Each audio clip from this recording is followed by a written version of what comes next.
Buenos días.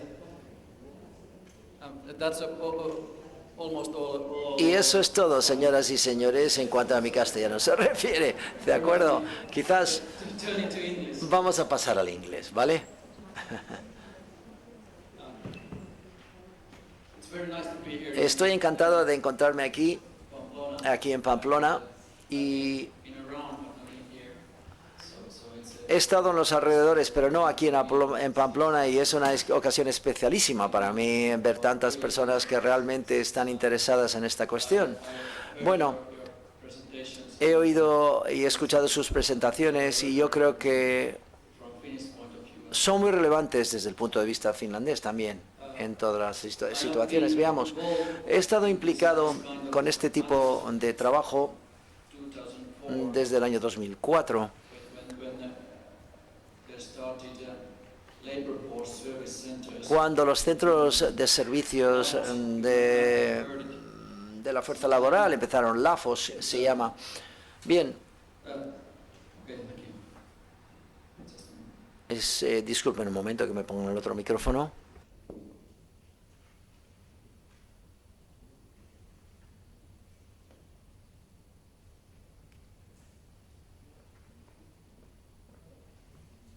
All right, thanks. You still can hear me? Ahora, ¿me pueden seguir? Sí, le podemos escuchar perfectamente. Muy bien. Así que, como decía, Since 2004. desde el 2004 y con anterioridad Period. hubo un periodo de, digamos, de proyecto Kind of donde este tipo de joint service force. estos servicios conjuntos multisectoriales se llevaron a cabo a modo de experimento Less permanent. y luego se convirtió en un servicio más o menos permanente. Les quiero contar una historia acerca de cómo todas estas cosas sucedieron y se llevaron a cabo en Finlandia. Les voy a contar algo acerca de la legislación que entró en vigor en el 2015 And some of our y también algunas de nuestras experiencias a la hora de crear este tipo de servicio conjunto maybe some practical y algunos aspects as aspectos prácticos también, si recuerdo bien. So, Bien, this all started todo empezó en el 2000, there was a luego economic times, tuvimos una pujanza económica, long-term unemployment. pero un desempleo de largo recorrido muy persistente, y las directrices de política de empleo nacional dijo que uno de los desafíos principales era el desempleo estructural. Y cuando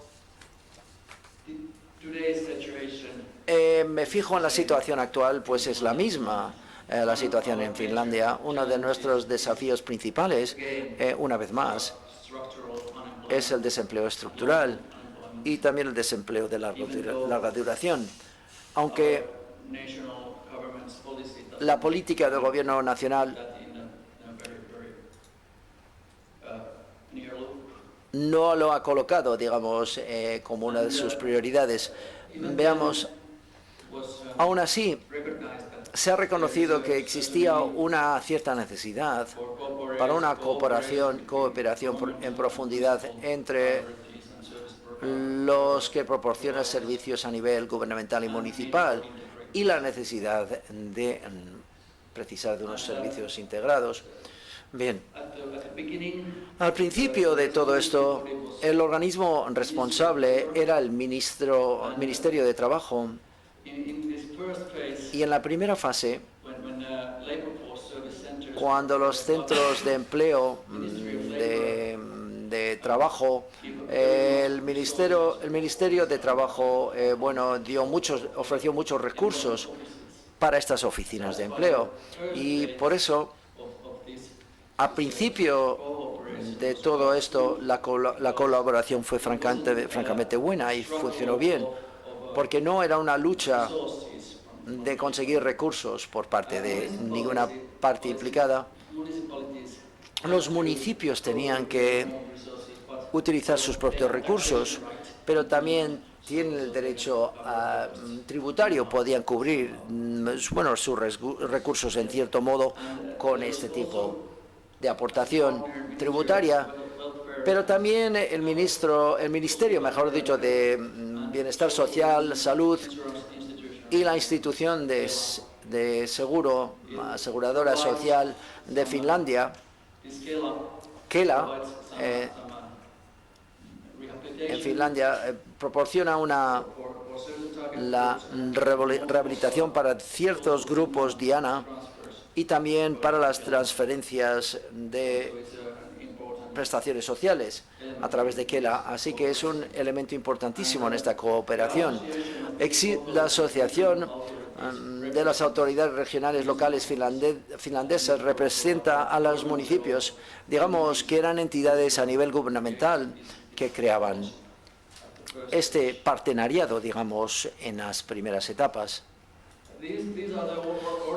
Estos son los objetivos originales de estas acciones y cooperación que se llevó a cabo. En primer lugar, era reducir el desempleo estructural y también aumentar la provisión de trabajo, digamos. En aquellos días hubo una escasez de fuerza laboral en Finlandia. Ahora parece ser que la situación no hay una escasez como antes, hay una escasez, digamos, de trabajadores y trabajadoras con mejores cualificaciones. Sin embargo, el objetivo también fue reducir el gasto de la ayuda social y el apoyo al mercado laboral pagado en base al desempleo. Todo esto sucedió que las personas que recibían estas prestaciones sociales conseguían un puesto de trabajo y se les remuneraba por ello. Cuando recibes un salario, pierdes tus beneficios. Y por eso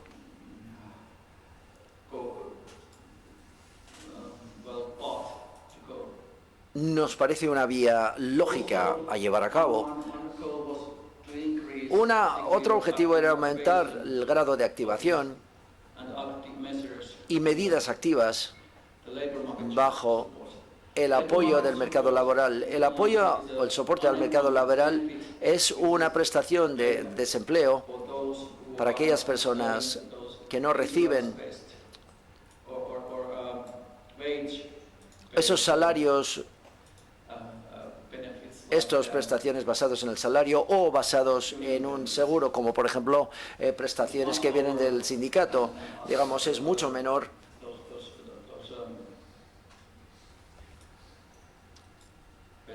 que las demás prestaciones. También el objetivo fue aumentar la capacidad de trabajo de los clientes y su funcionamiento y su vida activa y además su participación.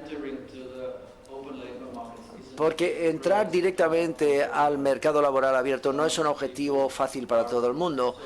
Muchas personas están mucho más alejadas del mercado laboral abierto y tienen que empezar y tomar la vía más larga, por así decirlo. Aún así, estos son los objetivos del 2004.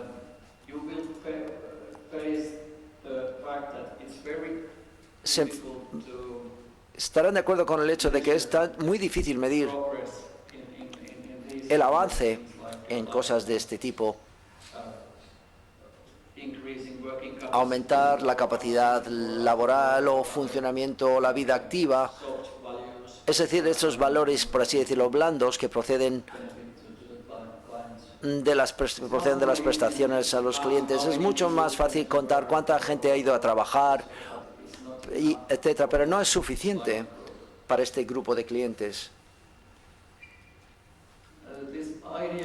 La idea de un servicio conjunto multisectorial hoy en día es una red permanente, no es una organización independiente. Yo creo que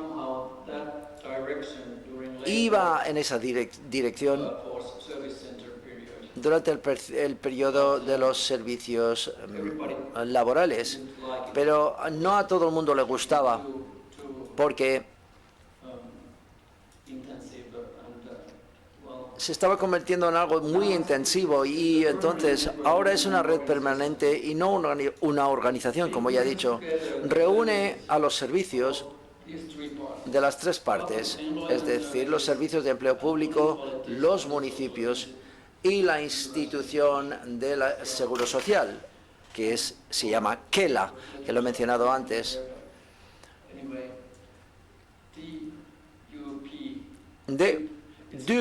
DUP significa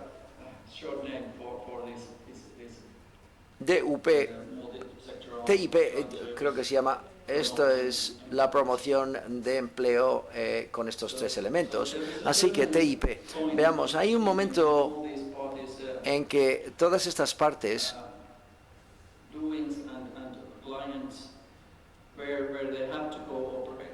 donde tiene que haber una colaboración para con los clientes. Es importantísimo que se pueda llegar a identificar en qué casos se necesita una parte u otra. Estas redes ya no son voluntarias. Hubo un periodo del centro de servicio laboral que era básicamente voluntario. Eran opciones voluntarias, pero ahora está basado en una legislación unificada. Establece un marco para este modelo de operación o funcionamiento. Aún así, es un marco abierto, deja mucho espacio, por así decirlo, para la interpretación local y modelos locales. Esta es la imagen que nos muestra por qué es tan importante en Finlandia el tener flexibilidad en los modelos de funcionamiento. Existen 33 redes organizadas en Finlandia y esta zona gris en el norte es Laponia. Es más grande que Bélgica entera y es una zona. Hay 100.000 habitantes, por tanto, no es lo mismo que la ciudad de Tampere, que es una zona bastante compacta, con 350.000 habitantes. Por tanto, se tiene que. En los municipios más al norte, los tres más al norte, quizás hay más renos que clientes realmente en esa zona, que lo sepan. Así que en el sur de Finlandia, lógicamente la situación es muy diferente. En Helsinki, en la zona de Helsinki, de la capital, digamos, hay 1,5 millones de habitantes. Por tanto, el mismo modelo no encaja para todas las distintas zonas del país, es evidente. Pero la legislación dice que estas redes tienen que establecer un acuerdo en cuanto a los servicios que ofrecen y en este acuerdo tienen que declarar la cantidad de puntos de servicio y lugares compartidos, cantidad de personal y sus perfiles profesionales. Cómo se prestan los servicios en estas oficinas o lugares compartidos u otros lugares. Bien, y también hay un acuerdo en cuanto a los principios, cómo se asignan los fondos y el modelo general de cara a la gestión.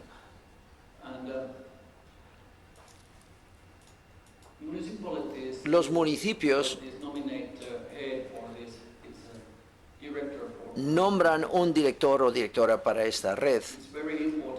Es importante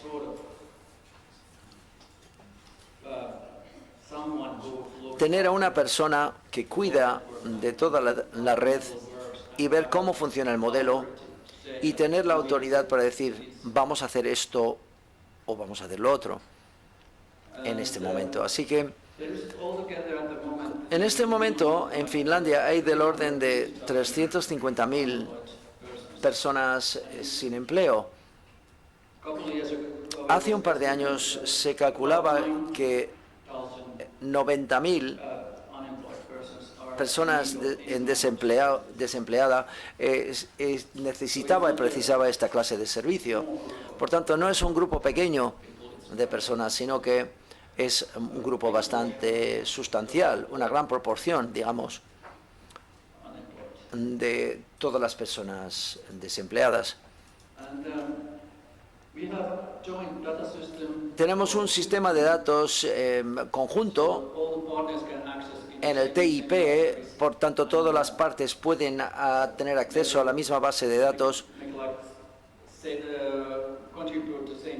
y pueden contribuir o pueden enviar o vamos dar el mismo plan para al cliente, pero el problema con esta base de datos conjunta es que no sustituye ninguna otra base de datos. Es una base de datos compartida, pero cada organización sigue teniendo su propia base de datos que tienen que utilizarlas en su trabajo diario.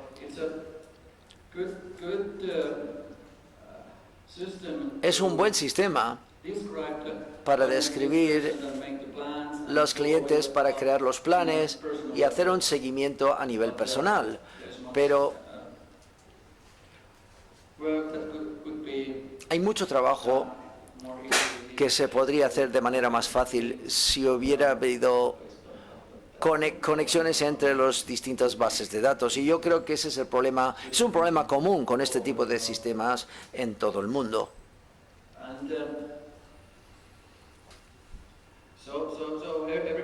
Así que cada profesional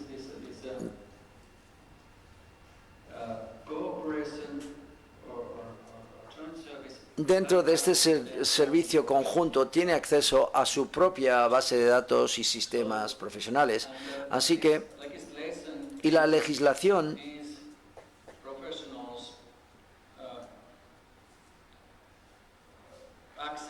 permite darles acceso a estos profesionales o les permite compartir su información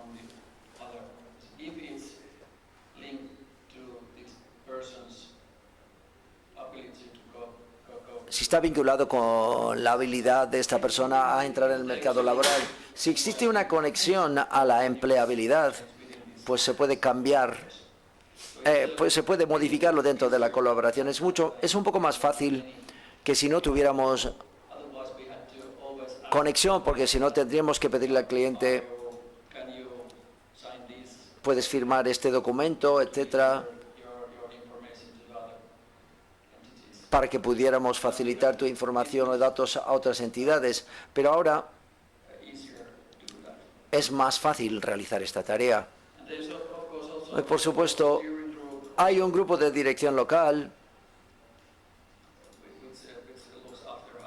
que cuida cómo funciona la red local y fija también sus objetivos. Este es el proceso básico, digamos, en cuanto a cómo se ofrece este servicio conjunto.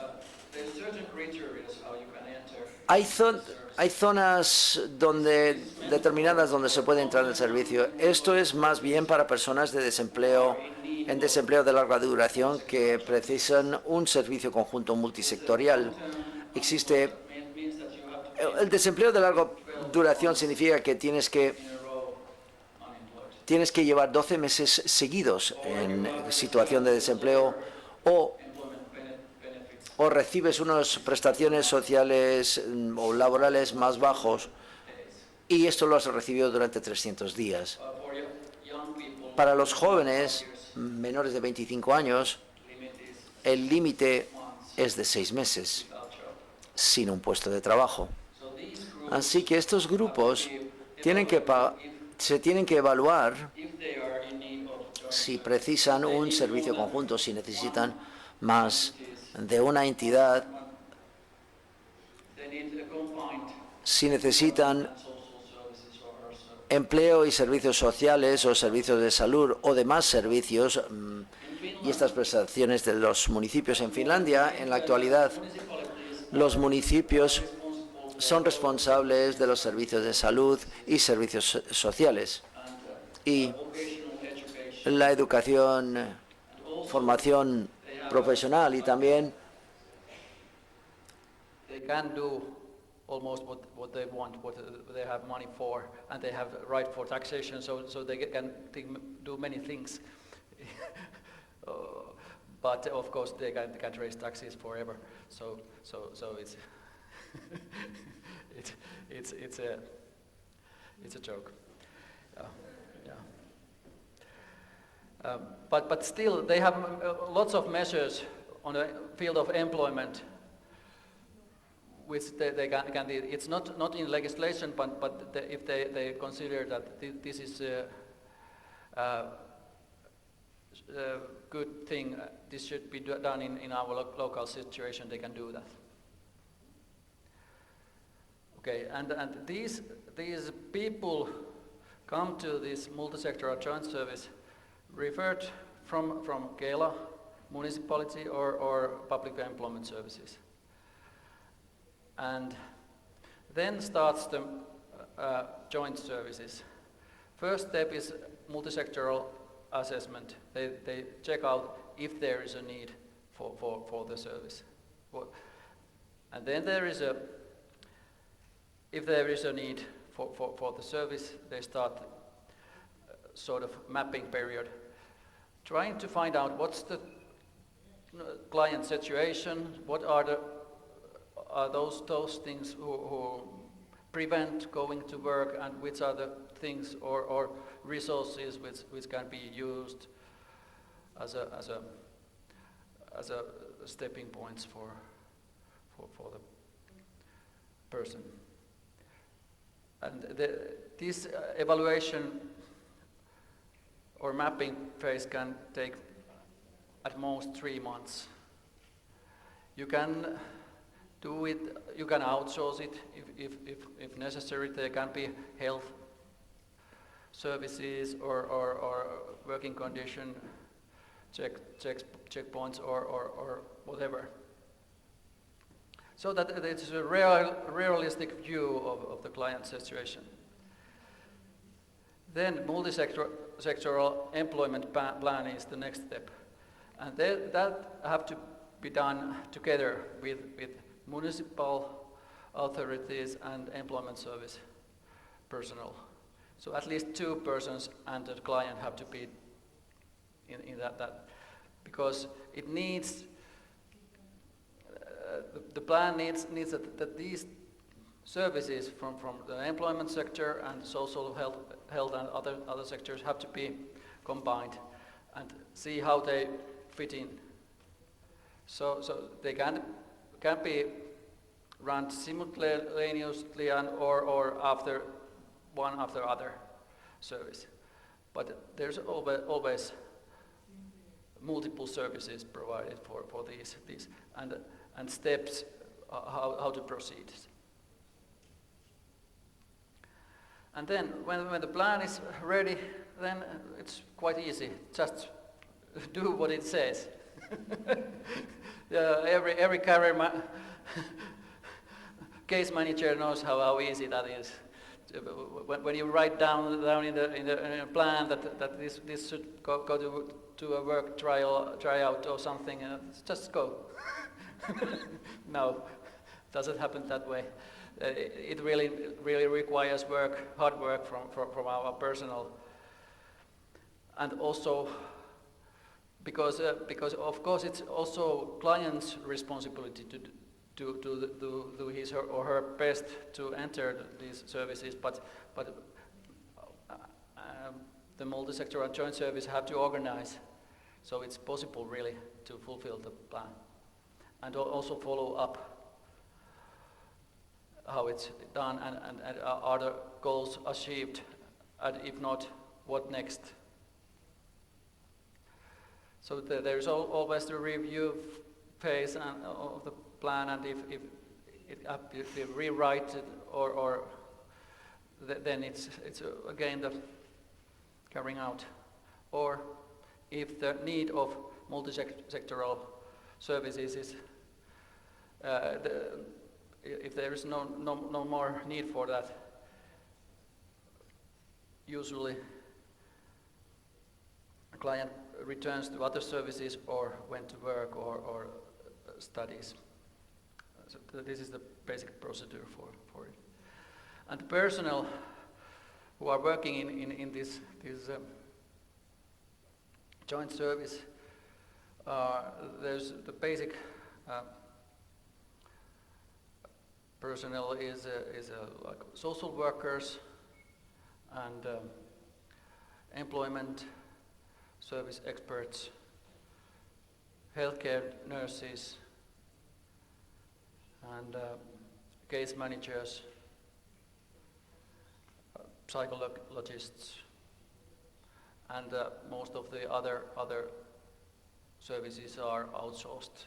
So these are the core group who are like reviewing client situation and trying to make the plan happen. And here is the roles of the different partners. But I have to remember that the clientship is like shared. There's also always someone responsible in a case management sense, but anyway, nobody can say this is not our job. It's yours. It is your like a responsibility to get these people forward. Anyway, so municipalities has these health and social and health services, rehabilitative work experiences in a quite big role. It's defined as a social services in Finland, and also subsidized work, wage subsidized work. That's quite a big role in municipalities for historical reasons. And also vocational education is responsibility of municipalities, and this is an aspect which we are linking more closely now to this joint service also, because usually these target groups working skills are not updated. They need new skills or that kind of skills that labor markets demand at the moment. So it's either training or education which can help in that situation. But there might be need for further tailoring for these services anyway. So it's not straightforward go to school, but it's something more complicated. So employment and economic development offices, this is Finnish name for best office, public employment services. So there is a whole range of work-related services, also adult education and training.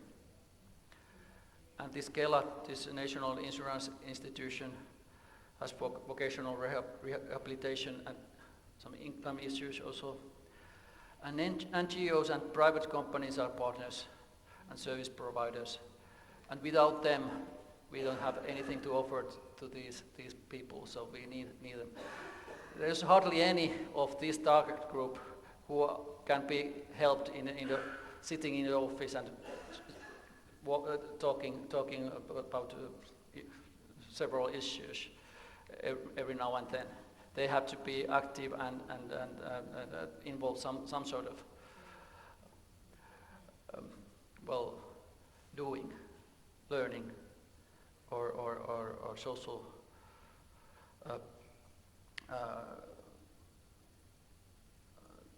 doings anyway. And employers are important part of this. If we are trying to get these people into the open labor markets, we need employers, and we need them very much. And these people who are in these kind of services are not those who are first selected to the open vacancies. These are those who go to the work from the back door, from the kitchen door, so that I can do. And then they might be get a job that way. It's a whole different way of approaching employers. And at least our experience that this needs our case managers quite a lot Adidas work. This Adidas work means that you put your trainers on and go to the employer and have a chat And I have this kind of person there. There's certain limitations, but has good spirit and can do. So, how about hiring him? You can't go this straightforward with these, but that's a procedure how to find those not open vacancies yet.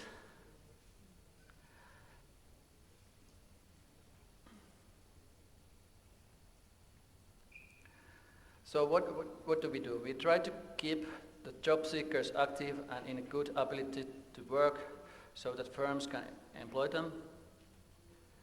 We remove the obstacles, whatever, social health, skills, addictions, whatever, on the way to the working life. We strengthen the job seekers' education, work experience to better meet the employers' expectations. Nowadays, there's hardly any employer who hires people just for goodwill. There have to be something that they get in return, and it's a lot. The matching these job seekers is much more difficult than the others with good skills. And we need to test these working skills in practice also to find the basic level where we are really, because you have to be honest to the employers as well. If you are trying to offer something that isn't, it's your last chance to cooperate with employers. You have to be honest. It doesn't mean that there can't be issues, but they have to be known somehow. Risk have to be known. And so we seek required working opportunities for this target group and build pathways for job seekers to open vacancies. And of course, we have to seek solutions also for those who doesn't reach to the open labor markets, maybe ever. Is it pension?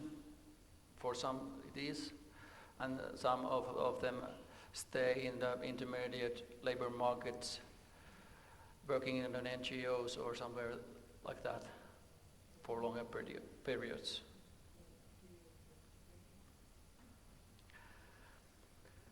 And there's certain challenges in this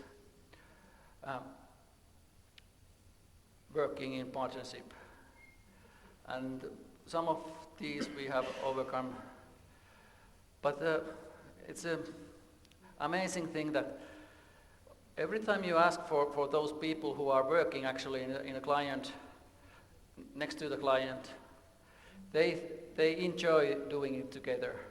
They like that this is very interesting and very important work, and we can do that. But when you go up in the hierarchy, the more crucial it's that there is a certain shared vision and understanding what we are doing, and really sort of a sincere commitment to doing this together. And every time you change personally in that kind of service, there's a new start. You have to start from the basics. And that's why a certain kind of continuity in these services is important. Don't change all the personnel at the same time is my advice. Because, I mean, if you have 10 workers, 1 or 2 can be changed, but if you change 10 workers, you have to start everything from the beginning, from the very basics, from the common shared language and understanding and targets and things. We have sub-regional strategy which highlights quite a lot these kind of things, and it's a good backbone for building up this kind of services. And there have to be also certain kind of clarity in management and leadership, one vision, one direction, even though there's many organizations involved. And the world changes all the time, and you have to be flexible, and change is nowadays status quo. I mean, it's the permanent situation that everything's changed. And well, you have to adapt in that as well. This multi-professional approach is very important in this service, because we have very good professionals, but going deep enough to your sector isn't possible for in many fields. But you have to know enough from the other fields to understand what are the opportunities are, who need to be connected to this process. I mean, we have to appreciate the professionals, but we have to know something about their work to be able to involve them into the process. So don't build barriers for your expertise, because if you are a real expert, you stay ultimate expert the rest of your life. But if you are not, if you are unsecure with your expertise, you try to hide it, so other people don't see that you are what you really know. That's why this is very challenging model, because you have to be open to the other professionals with your knowledge and your expertise. It's all the time evaluated by the other professionals. Do you really know what you are doing? It's not an easy way of doing, but it's really, really rewarding if it can be done. And from the client's point of view, it's most important to focus on individuals, and as far as it's possible, tailor the services.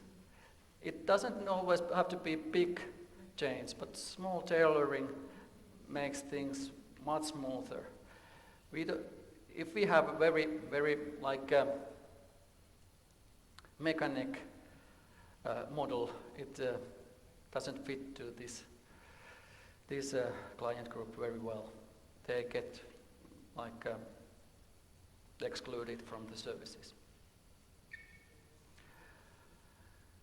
And these people also need objective-oriented master plans towards employment, because they have to see what's behind.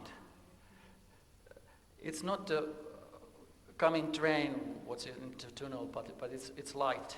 They have to see the light. And they have to understand that it takes some effort and time to reach the target. But when they understand the meaning of the path, they commit. And this process has to be also quite intensive. If there's too much loose time in between of the services or beginnings or in the junctions of the services, we lose what we have gained in the process very easily.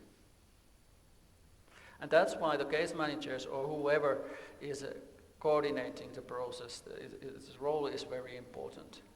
He have to know what's happening, you and you and you, and he is there, and tomorrow he's there. That's the way to do it.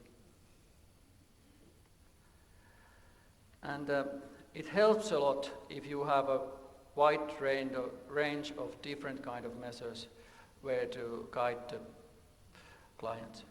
But of course, it's very challenging to keep up different services because they need also clients, and there's requirements that there's too little clients in that service and too little in there, and too much in there. That's an own field of coordinating these measures. Okay.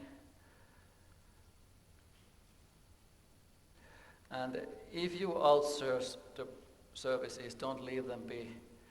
It's very important to get them linked to your own processes and look after what they are doing. Otherwise, they are useless.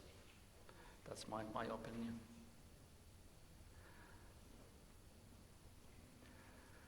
Well, the main threat is to lose the individual touch with masses of clients. There's also always this requirement that to be more efficient and more and more quantity. But there's certainly limits that the case managers and this kind of cooperation can handle. And it seems that if you are in very intensive case management field, it's less than 50 clients that you can manage. But if it's not so intensive, it's more like coordinating and going from one service to another and planning. It might be something like 150 clients that you can handle for a long run. But after that, it's the mass. So that's our one of our threats. And it's also a threat to narrow the service so much that it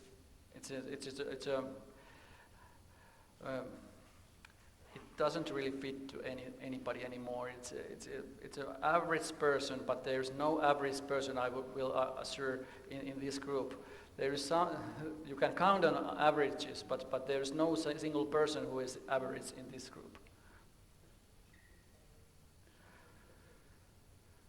And then if you too much profile these services to those who are not really entering to open labor markets, you lose the touch to the employers and the labor markets, and nobody gets anywhere anymore. So there have to be always the view and sort of persons who are really, whose target is really to go to open labor markets. This legislation gave us a more equal approach to this target group. Prior to this new legislation, we had, I remember, 24 labor force service centers or something like that in the bigger cities. But now it covers the whole of the country. But of course, there have to be different kind of models in different parts of the country.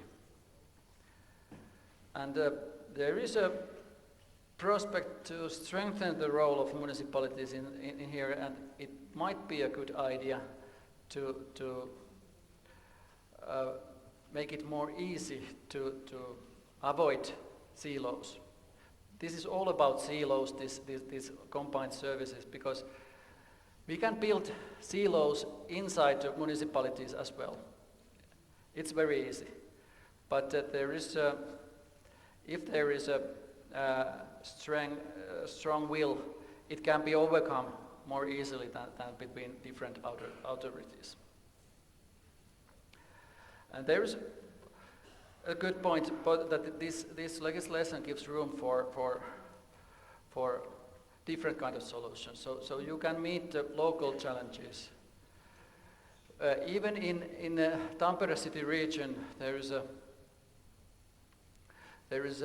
Tampere with about 200,000 inhabitants, a little bit over that, and there is a smaller municipalities like Lempäälä with 30,000 inhabitants. The situation is totally different in these two municipalities. And if you take an extreme example in Tampere region, there is a Vesilahti with municipality with 4,000 inhabitants. You can shake hands with single day with every unemployed person in that community. So it's not a problem. You don't have to build up a very heavy structure for handling this, but if you have 20,000 unemployed person in Tampere, so it's different thing.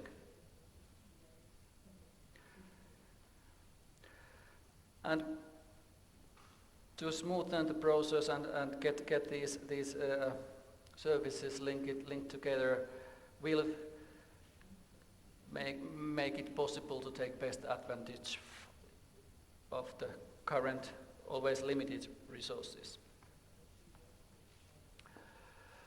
And my lesson to be learned is that success rate in this kind of action is depending on level of devotion. If all the parties are really devoted into this kind of action, it can happen, it can be successful, it can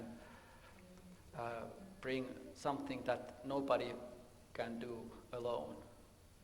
But if there is no devotion, if there's doubts, entonces eso funcionará. Pero si hay dudas, si no hay una visión compartida, entonces es muy difícil. Este es un modelo muy bueno para ciertos grupos objetivos,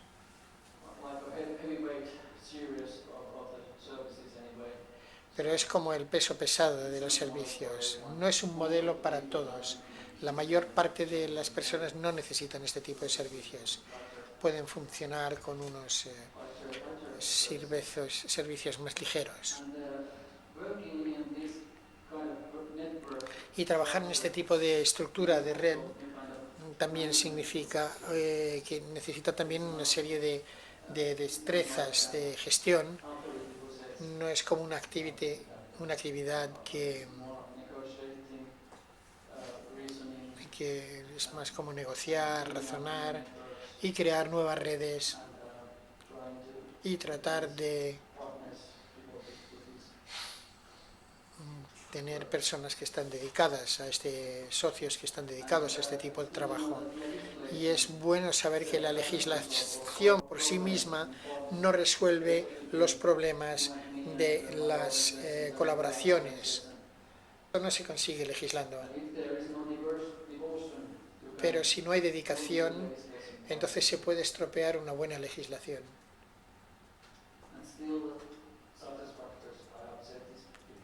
Y los factores de éxito, que ya he dicho anteriormente, son los servicios orientados, objetivos y planificados de forma individual, un trabajo en equipo multiprofesional en plan cotidiano.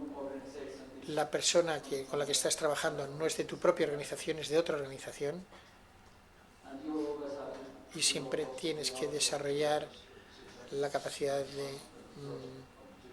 de los servicios, desarrollar servicios subcontratados.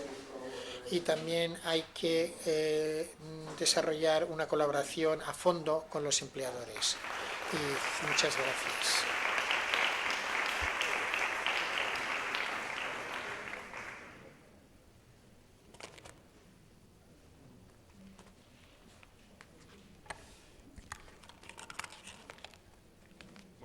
Pues, well, thank you very much. Reflecting so detail on recommendations and specific issues. Muchas gracias por esta en la que nos ha dado muchos tips sobre criterios, recomendaciones, claves de éxito, etcétera. Como veis, es un modelo que es en términos de proceso de implementación muy distinto al que hemos oído previamente, ¿no? Y que se basa mucho en mucha flexibilidad no en ausencia de normativa, pero sí en mucha flexibilidad, en cultura compartida, en procesos compartidos, en elementos de proceso que garanticen que realmente el modelo está alineado y que es congruente y que se centra en objetivos teniendo en cuenta las características y las peculiaridades de distintas situaciones, ¿no? y que se basa mucho en la capacidad de la propia producción de los equipos dentro de unos marcos comunes. Estoy